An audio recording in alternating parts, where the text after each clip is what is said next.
రామకృష్ణం జగద్గురుం పాదపద్మే తయో శ్రిత్వా ప్రణమామి ముహుర్ముహు. 4:30.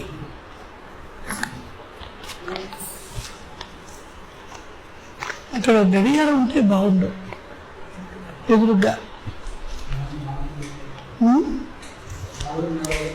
ఒక గడియారం ఉంటే బాగుండు అంటున్నాను. టైం తెలియకుండా ఉంది.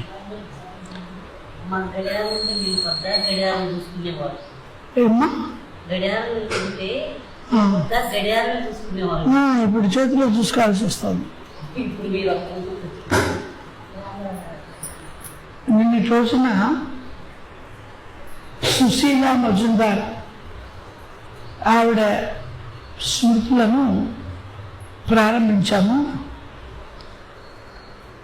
ఈరోజు మొదలెట్టే ముందర రీక్యాప్ నిన్న చదువుకుని ఒకసారి చూద్దాం.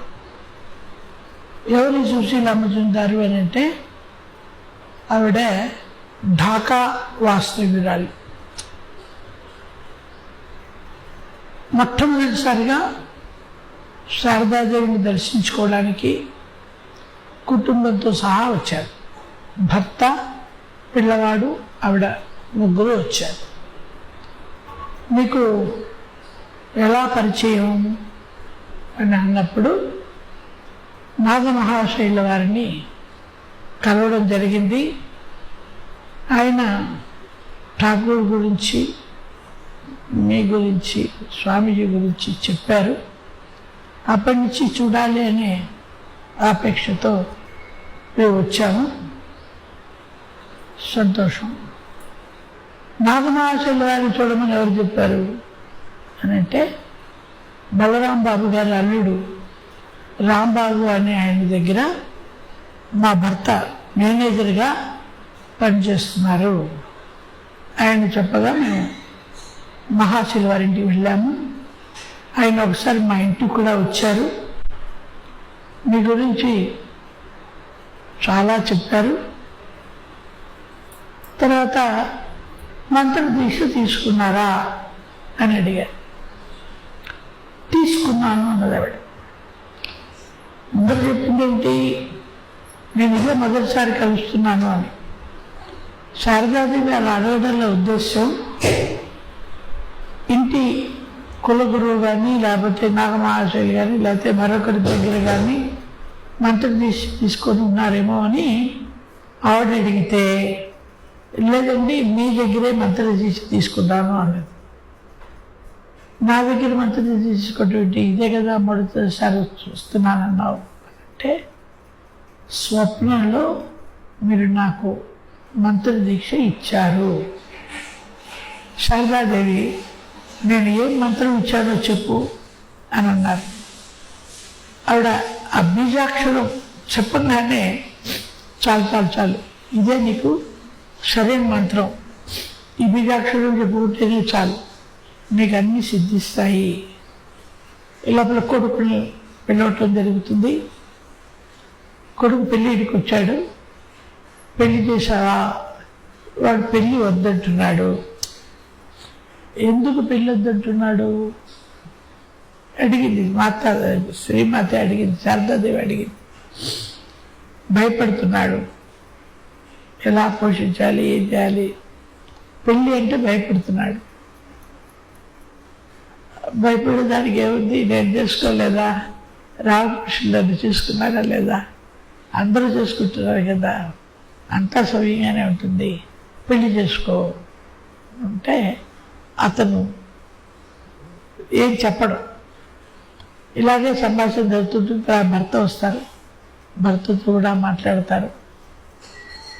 ప్రసాదం తీసుకోని చెప్పి 2 రసగుల్లాలు ఇస్తారు ఈ భక్తురాలికి. ఇచ్చేటప్పుడు చెయ్యి తాకకుండా జాగ్రత్తగా వేయాలి అని అడుగుతుంది. కానీ చెయ్యి తాగుతుంది. నేను కాయస్తురాలిని, క్షత్రియ కుటుంబానికి చెందిన దాన్ని, మీరు బ్రాహ్మలు, మీరు మాకు మేము మిమ్మల్ని మీరు నన్ను తాకకూడదు, భక్తులకి ఆ వ్యత్యాసం ఉండదు, ఏం పర్వాలేదు అని అంటూ ఈరోజు నాతో భోజనం చేయి శారదాదేవి పిలుస్తారు. నాతో భోజనం చేయని అన్ని పిలవడమే కాక ఆవిడ తీసుకుని వెళ్తారు వెంబడి. ఆవిడ కూర్చునే సీటుకి ఎదురుగ్గా ఆవిడ్ని కూర్చోమంటారు. కూర్చున్నారు. శారదాదేవి అన్నంలో బట్టలు వేసుకొని బట్టల్ని కలుపుకొని, ఇంకేం లేవు, ఇందులో ఏం చెప్పలేదు, కేవలం బట్టలు. అన్నంలో వెన్నలో అన్నం కలుపుకొని, అన్నంలో వెన్న కలుపుకొని 3 ముద్దలు ఆమె తిన్నారు. తిన్న తర్వాత ప్రసాదం తీసుకుంది కానీ రా అని పిలుస్తారు. ఆ ఎదురుగా కూర్చున్నవాడ లేచి వస్తుంది. లేచి వచ్చి అలవాటు ప్రకారం ఒక చేయబడుతుంది. ప్రసాదం వంటి చేత్తు తీసుకోకూడదు, 2 చేతుల్లో పట్టు అని అంటారు మాతాజీ. అదే అన్నం కదా, ఎలాగా అయినా 2 చేతులు పడుతుంది. ఆవిడ మళ్ళీ 3 ముద్దలు చేసి 2 చేతుల్లో పెట్టి ఏమనంటారు, తలకాయకి అద్దుకొని తినబట్టి జాగ్రత్తగా 2 చేతులు తలకాయకి అద్దుకొని మళ్ళీ తాకుతుంది, చెయ్యి తగులుతుంది. మళ్ళీ అదే మాట అంటారు. అప్పుడు తల్లి పిల్లలకి మధ్య కులం చూస్తామా, అలా చూడకూడదు, మన ఇద్దరం తల్లి పిల్లలం అని శారదాదేవి అంటారు. ఆవిడ వెళ్ళి కూర్చుంటారు భోజనానికి. ఈ లోపల మళ్ళీ ఏం జరుగుతుంది, మర్నాడు వస్తారు వాళ్ళు. వచ్చినప్పుడు యోగానంద స్వామీజీ కింద కూర్చొని ఉంటారు. ఇప్పుడే పూజ అయిపోయింది, పైకి వెళ్ళండి అని అంటూ వాళ్ళు నమస్కారం చేయకుండా బయటకు వస్తూ ఉంటే ఆ పిల్లవాడు నువ్వు నమస్కారం చేయకుండా వెళ్తావేంటి అని అనడం. అప్పుడు గురుదేవులకు ముందు నమస్కారం చేసిన మనడం, తర్వాత తనకి నమస్కారం చేయబడ్డాం. ఏమంటే నిన్న మనం చదువుకున్నాం. ఆవిడ అంటారు, అమ్మ వీడికి మంచిదేమిటో చెడు ఏమిటో ఏమీ తెలియదు, నీ చేతుల్లో పెడుతున్నాను, నీ ఇష్టమే నడవని అని అంటారు. ఆవిడంటారు, నాకంటూ ఎలాంటి అభిప్రాయం లేదు, నీ చేతుల్లో పెడుతున్నాను, నీ ఇష్టం అని తన కుమారుణ్ణి శారదాదేవికి పంపిస్తారు ఆవిడ. అప్పుడు మాతృదే ఉంటారు, అత్యున్నత ఆధ్యాత్మిక స్థితిలో ఉన్నవారు మాత్రమే సన్యాసులై సమస్త బంధాలు తెంచుకుంటారు. కొందరు సుఖభోగాలను అనుభవించడానికే జన్మిస్తారు, దానికే జన్మిస్తారు. మనం ఈ జంతువులు అనేటువంటివన్నీ కూడా వాటికి వేరే ఏమీ తెలియదు. నిద్ర, భయం, ఆకలి, ఈ 3 వాటికి తెలుసు. కోరికలు తీర్చుకోవడం, ఈ 4వది ఏవి తెలియదు కదా. మనుష్యులు అలా కాదు. మనుష్యుల్లో మనస్సు ఉంటుంది, ఆలోచన శక్తి ఉంటుంది. మనం ఎందుకు వచ్చాము, ఎలా జీవించాలి, జీవించడం ఎలా అనేది నేర్చుకొని సక్రమమైనటువంటి సరైనటువంటి రీతిలో జీవించడం అలవాటు చేసుకోవాలి. మనుషులుగా పుట్టాము, కానీ చాలామందికి ఎలా జీవించాలో తెలియదు. అందుకనే బహుశా రవిశంకర్ గారు ఆర్ట్ ఆఫ్ లివింగ్ అని పెట్టారు. జీవించడం అనేది ఒక కళ. ఎలా జీవించాలి అనేది తెలుసుకొని జీవించడం అది గొప్ప విషయం. ఇవి సంస్కారాల నుంచి వస్తాయి. ఆలోచనలో పరిపక్వత మనం ఎక్కడ ఆపు చేసామో అక్కడి నుంచి మొదలవుతాయి. అంతా ఇప్పుడు ఈ జన్మలోనే అవ్వాలనే లేదు. ఇప్పుడు మనం కొంత చేసుకుని ఇక్కడ వదిలేసిన, ఎక్కడ వదిలేసామో అక్కడి నుంచే ప్రారంభిస్తాం. అలా సమయం వచ్చేటప్పటికీ మనలో కూడా ఆ పరిపక్వత చోటు చేసుకుంటాం. ఈ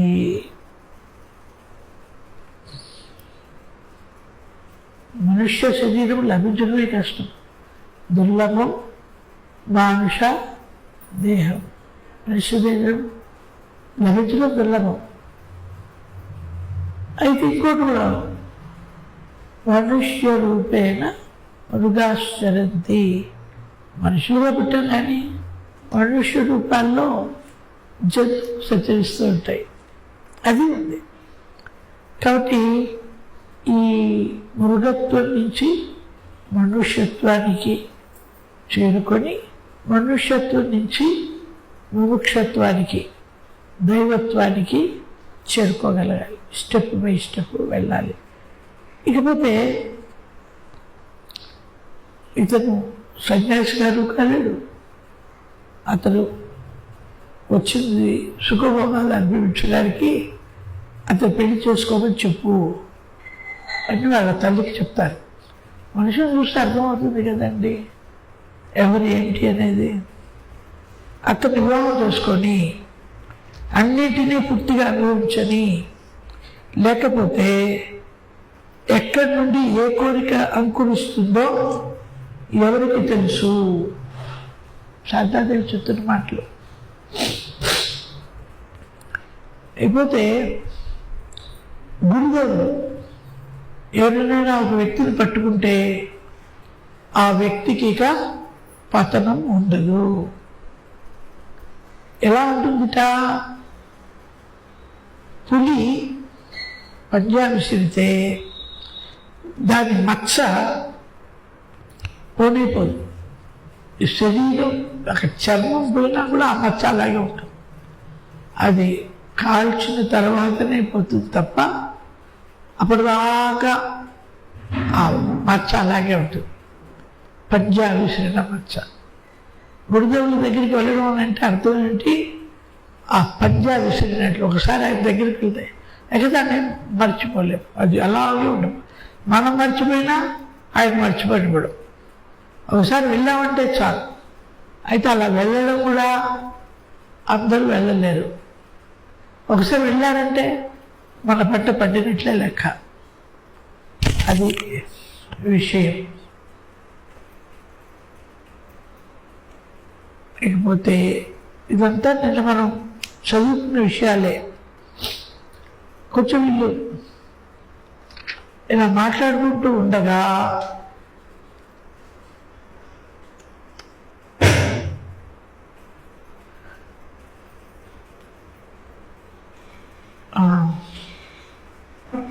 ఏమమ్మా మీ ప్రాంతాల్లో తీర్థస్థలాలు ఏమీ లేవా అని అడిగారు.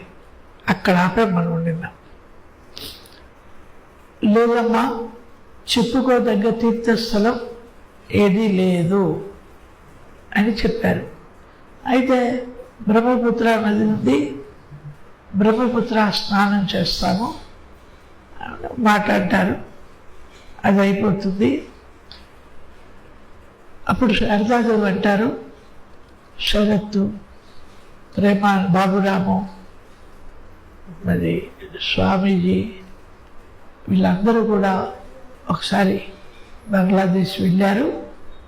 అక్కడ నాగమహాశయులు ఉన్నారు. ఒక్కసారి నేను కూడా బంగ్లాదేశ్ రావాలనుకుంటున్నాను అని చెప్పారు.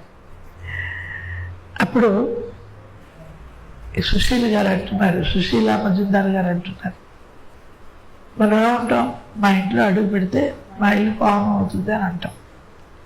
బంగ్లాదేశ్ రావాలి అనుకుంటున్నాను అనగానే మీరు కనుక బంగ్లాదేశ్లో కాలు పెడితే మొత్తం ఆ దేశం యొక్క గతియే మారిపోతుంది, మహాభాగ్యం కలిగినట్లవుతుంది అని సుశీల మజుందార్ గారు ఆ మాట అంటారు. ఇకపోతే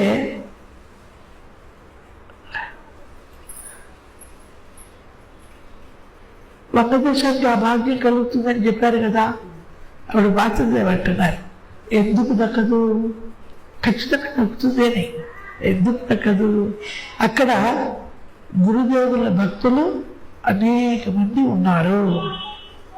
శరత్ వెళ్ళాడు, ఇంకా పలువురు అక్కడికి వెళ్ళారు. గురుదేవులను ఎక్కడ జనం ఆరాధిస్తారో అక్కడ నేను ఎలా వెళ్ళకుండా ఉండగలను అని శారదాదేవి అంటున్నారు. అప్పుడు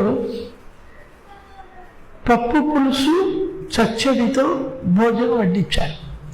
ఎవరికి? ఈవిడికి. వీడికి చేపల పులుసు వడ్డించండి అన్నారు మాతృదేవి. బంగ్లాదేశ్ వాళ్ళు ఎక్కువగా చేపలు ఇష్టపడతారు. అవి కూడా సముద్రం చేపలు ఇష్టపడతారు. వాళ్ళకి సముద్ర తీరం ఎక్కువ. అందుకని ఆవిడేమన్నారు, చేపల పులుసు వడ్డించండి అన్నారు మాతృదేవి. అప్పుడు ఇప్పుడు సుశీల గారు, వద్దమ్మా, ఇప్పటికే కడుపు నిండింది, చేపలు వద్దు అన్నారు. నువ్వేమంటున్నావమ్మా? నీ భర్త జీవించే ఉన్నప్పుడు చేపలు ఎందుకు వద్దంటున్నావు? జనరల్గా వితంతువులు ఈ మాంసాహారం, చేపలు, వెల్లుల్లిపాయలు, ఉల్లిపాయలు పెట్టి తినడం మానేస్తారు. సాత్విక ఆహారాన్ని తీసుకుంటారు. భర్త ఉన్నాడు ఆవిడతో పాటు. నువ్వు భర్త ఉండగా చేపలు ఎందుకు వద్దంటున్నావు అని శారదాదేవి అడిగారు. నీ భర్త ఆ తర్వాత అడిగారు, నువ్వు ఎందుకు పాదాలకు పారాయణ పెట్టుకోలేదు? జనరల్గా ఏంటంటే వెస్ట్ బెంగాల్లో మన ఇళ్లలో ఏదైనా సందర్భం ఉంటే తప్ప, ముఖ్యంగా పెళ్లి కూతురికే రోజు పారాయణ పెట్టుకోవడానికి తిరుగుతారండి? తిరగరుగా, ఇట్లా పెడతారు పారాయణ అంటే. వాళ్ళు అలా కాదు, వాళ్ళు ఎప్పుడు పెట్టుకుంటూనే ఉంటారు పారాయణ. అక్కడ స్త్రీలు, నువ్వు ఎందుకు పారాయణ పెట్టుకోలేదు అని అడిగారు.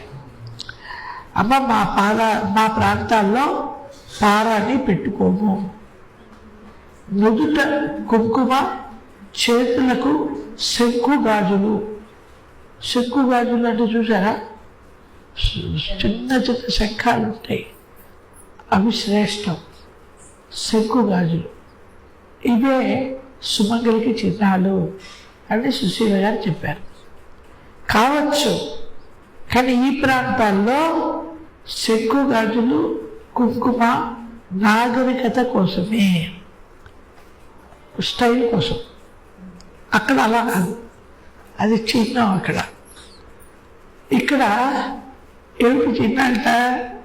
ఇండియాలో ఇనుప గాజులు పారాని సుమంగలికి చిహ్నాలు. ఇనుప గాజులు చూసారండి ఎప్పుడన్నా? మరి ఏంటి ఇలా చెప్తున్నారు శారదాదేవి? ఇక్కడ ఇనుప గాజులు పారాని సుమంగలికి చిహ్నాలు. నేను కూడా చూడలేదు ఎప్పుడు ఇనుప గాజులు. మరి ఏంటో శారదాదేవి చెప్తున్నారు. తెలియదు మరి దీని గురించి. ఏమ్మా? అన్ని గాజులు ఉంటాయి, మట్టి గాజులు ఉండవేంటి? ఇనుప గాజులు ఏమో మరి ఆవిడ అలా అన్నారు. తర్వాత చెప్తున్నారు, పాలు, ఒక మామిడి పండు, ఒక మిఠాయి మాతృదేవికి సమర్పించారు. మామిడి పండు రసం తీసి దానిని పాలు మిఠాయితో కలిపి కాస్త పుచ్చుకున్నారు శారదాదేవి. బాగుందండి, పాలు మామిడికాయ కదా, స్వీటు బాగానే ఉంది. అన్నిటికన్నా బాగుంది తెలుసా? ఖాళీ అన్నంలో వెన్న, అది ఏమి చూడ నాకు అర్థపట్టలేదు. ఒకసారి తిరిగి చూస్తే కానీ తెలియదు, చూడాలి. ఆవిడ అంత ఇష్టంగా తిన్నప్పుడు మనం కూడా చూడాలిగా, అది మన చేతిలో ఉండదుగా. ఆవిడ చూడవచ్చు. ఇకపోతే మిగిలిన ఆ జ్యూస్ ఉంది కదా, మామిడి పళ్ళు, పాలు, స్వీటు పక్కన పెట్టి ఇది నీ కొడుకు కోసమో అని చెప్పారు శారదాదేవి. భోజనం ముగించి చేతులు కడుక్కొని లేచి విస్తలు తీయబోయారు. తీయపోతే తీనివ్వరు కదా, మన ఇళ్ళ కడితే తీనిస్తామా? గెస్ట్ల చేత తీనియం, ఆడవాళ్ళైనా తీనియం. ఇంతలో గబగబా లక్ష్మి వచ్చి విస్తరి తీయబోయింది. లక్ష్మి ఎవరు? రామకృష్ణ వారి అన్నయ్య కూతురు. ఆవిడ మహానుభావురాలు, ఆవిడ ఒక గురువు గారు, ఆవిడేమో సామాన్యురాలు కాదు. ఆవిడ వచ్చి తీయబోయారంటే, కానీ నేను ఒకవైపు, లక్ష్మి మరోవైపు. ఈవిడ తీయలేదు, ఆవిడ తీస్తాను. ఆ విస్తరిని లాక్కోపోవడంతో అక్కడికి వచ్చాం, గడిగుడి జరిగింది. ఇది ఈవిడలో అవుతుంది, ఆవిడలో అవుతుంది. ఆ విస్తరి ఉండాలా?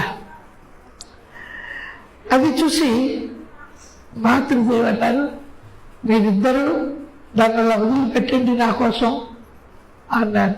నేను తీస్తాను అని. నువ్వు అలా వదిలిపెట్టు లక్ష్మి అన్నది. వయస్సులో అందరికంటే పెద్దదానివి, చిన్నవాళ్ళు ఉన్నప్పుడు నువ్వెందుకు విస్తరి తీయాలి అని చెప్పింది లక్ష్మీదేవి. మేము ఇంతమంది ఉంటే నీ చేతి నువ్వు తీర్చాలి అన్నది ఆవిడ. గచ్చంతరం లేక సుశీల గారే చేతి వదిలేశారు, విస్తరి తీయించారు. లేకపోతే లక్ష్మి ఊరుకోదు. లక్ష్మి చాలా సామాన్యురాలు కాదు కదా. మాతృదేవితో చేతులు కడుక్కునే చోటుకి వెళ్ళాను. బిందె నుండి చెంబుతో నీరు తీసి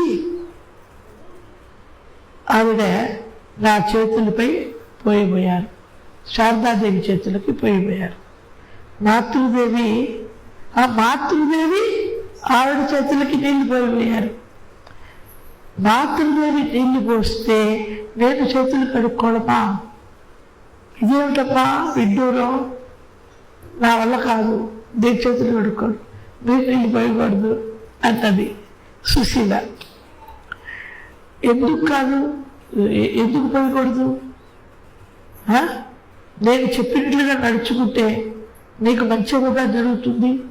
రా, త్వరగా చేతులు కడుక్కో, నీ వెనక చాలామంది కాచుకుని ఉన్నారు.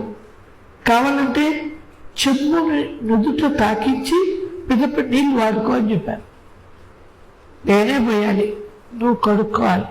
నీకు ఎంతగా కావాలంటే ఆ చెంబుని నేను నుదుటను పెట్టుకో, తర్వాత నీళ్ళు పోస్తాను. నాలుగాంధ్రం లేక అలాగే చేశాను. సుశీలమ్మ చెందారు. చూడండి, ఏమీ తెలియని మొదటి రోజే వచ్చినటువంటి ఆవిడకి ఏదో కొన్ని జన్మల సంబంధం ఉన్న వాళ్ళతో, సొంత వాళ్ళతో ఎలా ప్రవర్తిస్తామో ఆ రకంగా మాతృదేవి అలాగా ఆవిడ్ని తన వారుగా కలుపుకున్నారు. ఇది మాతృదేవి యొక్క గొప్పతనం. చేతులు కడుక్కొని వెళ్ళబోతూ ఉంటే, ఇదేమిటి కాళ్ళు కడుక్కోకుండా వెళ్ళిపోతున్నావే అన్నారు మాతృదేవి. చూసారా, తర్వాత కడుక్కుంటానమ్మా అన్నది ఆవిడ. వద్దు, ఇదిగో నీళ్ళు పోస్తున్నాను అన్నారు మాతృదేవి. ఆవిడే నీళ్ళు పోసారు మళ్ళీ కాళ్ళు కడుక్కోవడానికి. ఇక ఈవిడికి అగమ్య గోచరం ఇప్పుడు ఏం చేయాలో తెలియట్లేదు. ఆవిడ ఏమంటున్నారు, మంచిగా జరుగుతుంది అంటుంది, పోయిన కూడా ఉండలేదు. ఆవిడ గురువు గారు నీళ్ళు పోస్తుంటే ఈవిడ కాళ్ళు కడుక్కోండి. శిష్యురాలు కదా ఆవిడ, కుమార్తె శిష్యురాలు, ఎలా కుదురుతుందండి? అగమ్య గోచర స్థితిలో పడ్డింది ఆవిడ. అమ్మా, ఇలా చేయడం నా వల్ల కావట్లేదు అన్నది. మనసు ఒప్పుకోక, ఏమైంది, కాస్త నీరు తలపై చల్లుకో అంటది. ఆవిడ పోయిட்டு మళ్ళీ అదే కాస్త నీరు చల్లుకుంది ఆవిడ. తర్వాత గచ్చంద్రం లేక శారదాదేవి నీళ్లు పూస్తుంటే ఈవిడ కాళ్ళు కడుక్కున్నది. శారదాదేవి నిర్దేశం ప్రకారమే ఆవిడ నడుచుకున్నది. ఆ తర్వాత శారదాదేవి గదికి వెళ్ళారు. ఇద్దరు వెళ్ళారు. సుశీల మజుందారు ఈవిడ ఇద్దరు గదికి వెళ్ళారు. భోజనాలు అయిపోయినాయి. భోజనాల్లో ఇంత ఇబ్బంది కలిగింది ఆవిడకి. ఇబ్బంది అంటే ఆవిడ ఊహించదు ఇంత ఇదిగా. జన్మలో మర్చిపోలేదు కదా.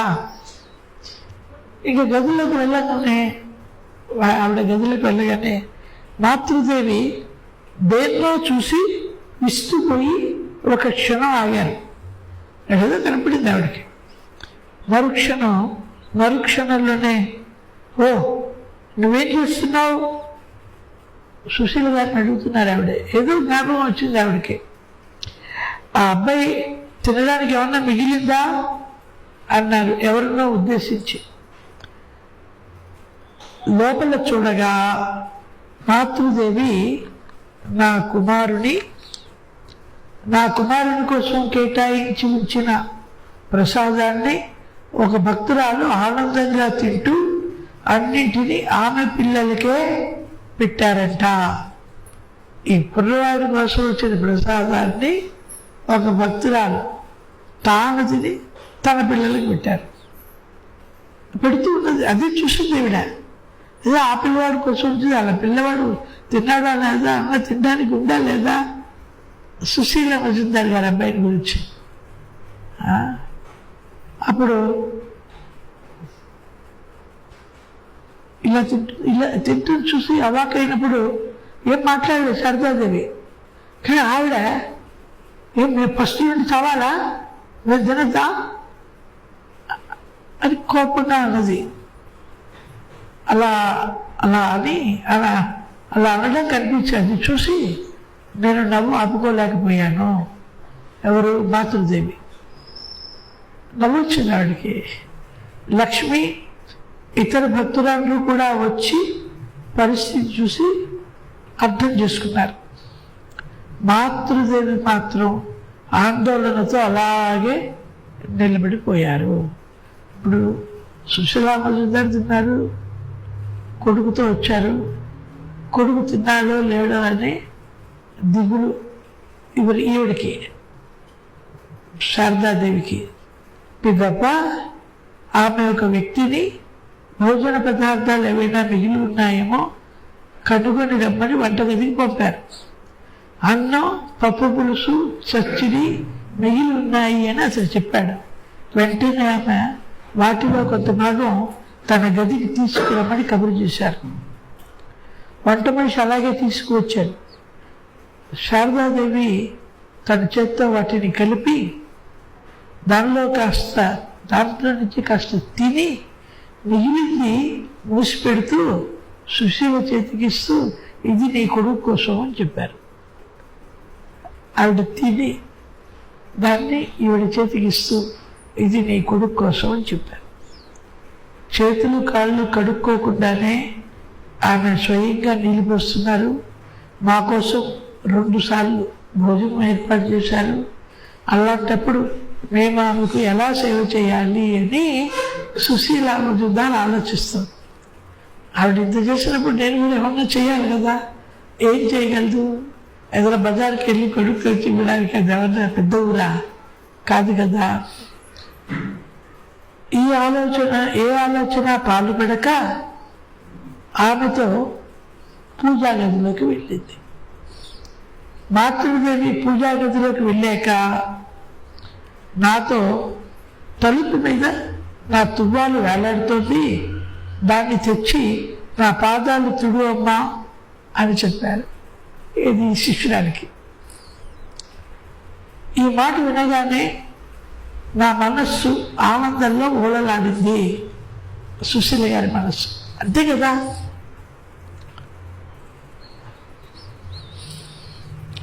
నేను తువ్వాలు తీసుకురాగానే శారదాదేవి నేను మంచం మీద కూర్చుంటాను, మోకాళ్ళ దాకా బాగా తుడువు అని చెప్పారు. అలా చెప్పి ఆవిడ మంచం మీద కూర్చున్నారు. ఆమె పాదపద్మాలను తుడుస్తూ పలుమార్లు శిరస నమస్కరించాను. తుడవడం, తలను తీసుకెళ్ళి ఆడ పాదాలకి పెట్టడం. అలాగా శారదాదేవి అంతా చూస్తూ ఉన్నది. ఆవిడేమీ మాట్లాడదు, చిన్నగా నవ్వుతూ. మాతృదేవి అంటున్నారు, ఇక చాలా ఆపు అన్నారు. ఇంతలో లక్ష్మి తాంబూలం తెచ్చి నవ్వుతూ సుశీల మజుందార్తో అంటున్నారు, నువ్వు ఎంత భాగ్యశాలివమ్మా, అడగకుండానే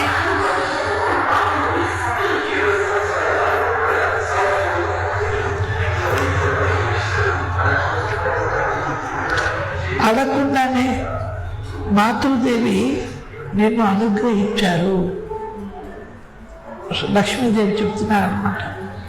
అలాంటి అవకాశం అక్కడ ఉన్న వాళ్ళకి కూడా అందరికీ కలగలేదు. అలాంటిది ఒక్క రోజులోనే ఈవిడికి కలిగింది. అందుకని ఆవిడ అలా అన్నారు, అడగకుండానే అమ్మ నిన్ను అనుగ్రహించారు, ఇదిగో ఈ తాంబూలో కూడా పుచ్చుకో అన్నది లక్ష్మీదేవి.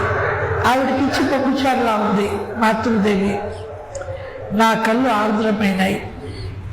మాతృదేవి తాంబూలం పుచ్చుకొని నాకు ఇచ్చాడు. తర్వాత శారదాదేవి అంటున్నారు, ఇదిగో ఈ చేపను నేల మీద పరుచుకో, దాని మీద ఈ దుప్పటి పరిచి ఈ 3 దిళ్ళు ఉంచు అని చెప్పారు. మెత్తను పరచగానే, మెత్తనంటే పరుపుని పరచగానే మాతృదేవి పడుకున్నారు. నేను ఆమె ప్రక్కన కూర్చుని పాదాలు ఒత్తసాగాను. అప్పుడు మాతృదేవి, నువ్వు కూడా కాసేపు పడుకో తల్లి అన్నారు. కొంచెం సిగ్గనిపిస్తుంది కదా, కొత్త చోట్లు సడన్గా ఆవిడ నా పక్కన నుంచి పడుకోవాలగానే ఈవిడికి కొంచెం సిగ్గుపడ్డది. అప్పుడు ఆవిడ సిగ్గుపడింది. నా దిండి మీదనే తల ఉంచి పడుకో అని కూడా చెప్పారు. ఇంకొక 3 దిళ్ళు ఉన్నాయి. 3 దిళ్ళు ఉన్నా కూడా ఆవిడేం చెప్పారు, నా దిండు మీదనే తల ఉంచి నా పక్కన పడుకో అని మళ్ళీ చెప్పారు ఈ సుశీల గారు. ఆల్రెడీ ఆవిడ సిగ్గుపడుతుంది. దానికి తోడు ఇలా అనేటప్పటికీ, వద్దమ్మా, నేను నిద్రిస్తే నా పాదాలు మిమ్మల్ని తాకుతాయేమో, పక్క పడుకుంటే అవ్వచ్చు కదా, నిద్రిస్తే పాదాలు మళ్ళీ తాకుతాయేమో, అందువల్ల నేను పడుకోను అని చెప్పి. అందుకు శారదాదేవి, అవే మాటలమ్మా, నేను చెప్తున్నానుగా, నువ్వు పడుకో అన్నారు. ఆవిడ వదలదు. ఈవిడికి ఇబ్బంది. ఇక గచ్చంతరం లేక శారదాదేవి పక్కనే పడుకున్నారు సుశీల మజుందార్. మాతృదేవి అంటున్నారు అనమాట, నిన్ను చూడడం నాకెంతో ఆనందంగా ఉంది. అత్తగారి ఇంటి నుండి చాలా కాలం తర్వాత వచ్చిన కుమార్తెను చూసి ఉప్పొంగే తల్లిలా నా మనస్సు పొట్టి పొరలుతున్నది. మంచిది, ఎప్పుడు తిరిగి వెళతావు అని అడిగారు. నిజే, తల్లులు కూడా ఇంతటి ప్రేమను చూపించలేదేమో కదా. కాళ్ళు వత్తమంటే ఎవరు వత్తుతారండి. తర్వాత, అమ్మ సాయంత్రం తిరిగి వెళ్ళిపోవాలమ్మా అని అంటూ ఆవిడ శారదాదేవిని అడుగుతున్నారు, నన్ను మర్చిపోకండమ్మా, నేను మీ పేదరాలైన కుమార్తెను అని జ్ఞాపకం ఉంచుకో తల్లి అన్నాడు శారదాదేవితో. ఇలా అంటున్నప్పుడు ఆవిడ కళ్ళు చెమ్మగిల్లాయి. నేను విలపించసాగాడు. ఎందుకు విలపిస్తున్నారు? ఆ శారదాదేవి యొక్క ఆ వాత్సల్యానికి, ఆ ప్రేమకు ఈవిడ తట్టుకోలేకపోతున్నారు. అందువల్ల వినిపిస్తుంది. ఇంకో మాట ఏమన్నారు ఆవిడ? ఎన్నో సంవత్సరాల తర్వాత పుట్టింటికి వచ్చినట్లుగా నాకు ఆనందంగా ఉంది అనేటప్పటికీ ఏ ఆడపిల్లైనా మనసు కరిగిపోతుంది కదండి. అది కూడా ఒక కారణం. అప్పుడు మాతృదేవి ఆవిడ ఆగడం చూసి, ఇదేంటమ్మా, ఎందుకు ఇలా మాట్లాడుతున్నావు? ఇది నన్ను నీ పేదరాల్ని, ఇక పేదరాలైన కుమార్తెగా జ్ఞాపకం పెట్టుకో అని అన్నప్పుడు, ఎందుకమ్మా ఇలా మాట్లాడుతున్నావు? నువ్వు పేదరాలు కావు, నీవు నా రాజకుమార్తెవు. ఎవరు? శారదాదేవి రాజు. ఏమో రాజకుమార్తె ఆవిడ. ఈవిడ మహారాణిని. మహారాణి కదా ఆవిడ శారదాదేవి. మహారాణి ఆవిడైతే శ్రీరామకృష్ణ వారే కదా. ఈవిడ కుమార్తె అయితే ఆయన కుమార్తె కూడా కదా. అందువల్ల నువ్వు మహారాజు కుమార్తెవు, నువ్వు పేదరాలు కాదు అని శారదాదేవి చెప్తున్నారు. నేను నీకు మంత్ర దీక్ష ఇచ్చి ఉన్నాను, నీవు ఆందోళన చెందడానికి ఏమీ లేదు. నీ బాగోగులన్నీ ఇకపై నేను చూసుకుంటాను, దేనికి నీవు కలత చెందవద్దు. ఇంతటి భరోసా ఆవిడకి లభించింది. నీ బాగోగులన్నీ నేను చూసుకుంటాను, నువ్వు దేనికి కలత చెందవద్దు, నీవు నా రాజకుమార్తెవు. ఇవి ఆవిడ మాటలు. ఇవన్నీ ఆవిడ ఊహించా, దాకా నుంచి వచ్చింది. ఊహించరాదుగా అది. సాయంత్రం 4 గంటలకు రాధు బడి నుండి తిరిగి వచ్చింది. ఇప్పుడు స్కూల్కి వెళ్తుంది ఎవడు. బడి నుండి వచ్చింది. ఉపాహారం తిన్న తరువాత రాధుతో మాతృదేవి, రాధు ఇలా రా, తలదూతాను అన్నారు. తల్లి ఉంది, సురబాల ఉంది. సురబాల తల్లి పిల్ల విషయాన్ని చూసుకునేదంతా స్వస్థత లేదు. ఆవిడ మైండ్ సరిగ్గా ఉండదు కదా. అన్నీ శారదాదేవి చూసుకోవాలి. తలదూటం కూడా ఆవిడే. తలదూతాన్ని లేరా అన్నారు. అందుకు రాజు వద్దు, నేనే దూకుంటాను అని చెప్పింది. అయినా మాతృదేవి దువ్వెనను పుచ్చుకొని ఆమె వద్దకు వెళ్ళారు. వదలదు కదా ఈవిడే. కానీ రాజు ఆ దువ్వెన పుచ్చుకొని మాతృదేవిని కొట్టసాగింది. ఈమెకి కొంచెం పిచ్చి ఉంది కదండి. ఆవిడ ఏం అర్థమవుతుంది చెప్పండి? మాతృదేవి పిచ్చి పిల్ల. అప్పుడు సుశీల గారితో అంటున్నారు, పిచ్చి పిల్ల, ఈమెతో ఎలా వేగాలి అన్నారు మాతృదేవి. ఇక ఆ సమయంలో యోగిమ్మ వచ్చింది. యోగిమ్మ లేకపోతే గోలమ్మ. యోగిమ్మకి చాలా తేడా ఉంటుంది. యోగిమ్మ చాలా ఉత్తమరాలు, తెలివిగల ఆవిడ. ఎక్కడ ఎలా ఏ సందర్భంలో ఎవరితో వ్యవహరించాలో, మాట్లాడాలో, శారదాదేవితో ఎలా ఉండాలో ఇప్పుడు చాలా స్పష్టంగా తెలుసు యోగిమ్మ. గోలమ్మకి పాపం ఇంకా తెలుసుకోవాలి. యోగిమ్మ వచ్చారు. మాతృదేవికి ఎప్పుడైనా వెళ్ళింది. మాతృదేవిని రాతు కొడుతూ ఉండడం చూసి, ఇదేమి చోద్యం, మాతృదేవిని ఈమె కొట్టడమా, ఈమెకు 2 తగిలిస్తాను అన్నదాన్ని కోపం వచ్చింది. శారదాదేవి కొడుతూ ఉంటే దువ్వెనతో వాడు భరించలేకపోయింది. కొట్టడానికి ముందుకు వెళ్ళింది రాత్రుని.